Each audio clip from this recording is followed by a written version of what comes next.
Hey guys, welcome back to my channel. I am Becky. If you are new here, welcome. Today we are going to be doing a 12 by 12 layout that is for a challenge over at A Cherry on Top on their message board. Now this is from way back in May and I'm just now getting to the voiceover. You were supposed to take a picture of something in your home and interpret that onto a scrapbook page. So you can see in the top left hand corner there's a piece of a wall hanging we have hanging up. It says believe on it, and then there is some scripture on it as well. So I went ahead and decided, well, first of all, it was kind of hard for me to find something like that. We don't have a lot on our walls, but this piece I do have on there. So yes, I did remember that I had these photographs of the smallest schoolhouse. I think in the USA. It is in or near Midway, Georgia. We did stop there actually when the kids come down to visit, like my niece.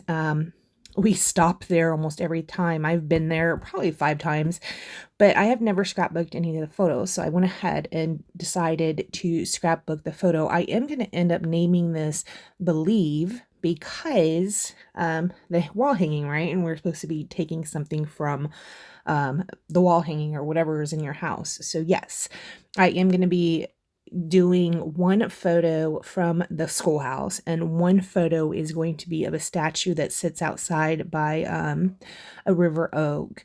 I am using some older Paige Evans papers on this one. I do believe this was a challenge that they had on International Scrapbooking Weekend. And I had pulled out just a few collections I wanted to target that weekend, and I also pulled out my Paige Evans box. I do have a lot of Paige Evans. I absolutely love pretty much everything she does. So yes, this piece right here I thought was perfect because it says start here, right? So you start with faith. So there you go. That's not my title, but I thought that was perfect. The whole start here with a little church as a photo. I thought that was pretty cool. But the actual title is going to be Believe, and I'm going to put that on top of the photo. You can see right here, this is just a basic layout. We have the horizontal strip toward the center part. Vertical strip. This is going to be my little vertical strip going up and down. And then a little bit down at the bottom, that green, and then that whole strip that goes across the top, that is that beautiful periwinkle color. Yeah, it's just a very basic, very simple, not a whole lot of embellishments go on here at either. I just feel like, I don't know. I love the photos.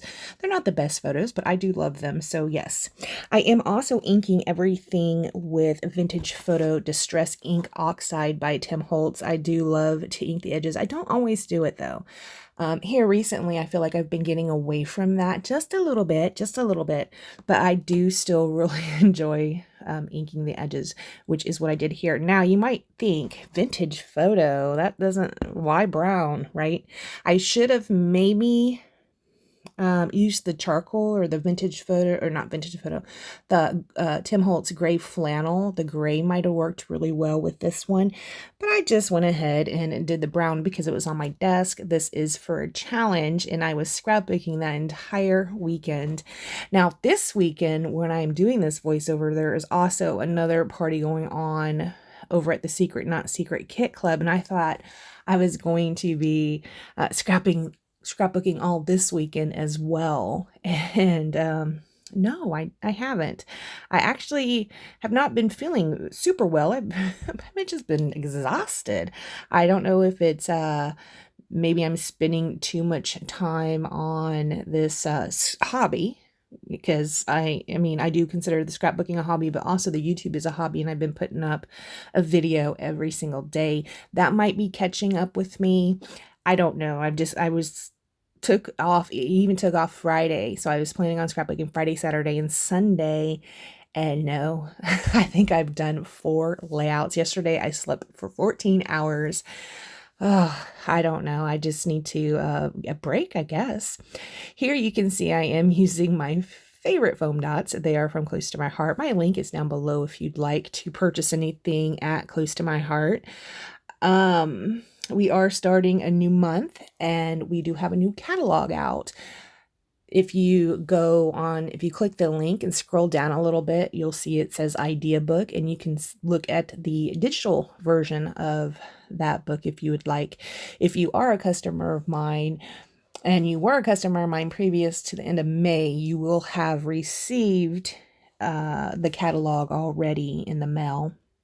So you can see right here, I did put that start here up on some foam tape, or those foam dots, which I said were my favorite. I'm also using these alphabets that are kind of like mixed, right? They're not really mixed fonts, but the colors are mixed. I loved these things when they had came out, but they are so hard for me to use. I just have a hard time using different colors in amongst my titles. It's just crazy. I have a very hard time with that. But I was able to find all the periwinkle colors. Now, some are a darker tone and some are a lighter tone. The B and the V are darker tones, while the rest of the letters are of a lighter tone. I'm just going to have to live with that.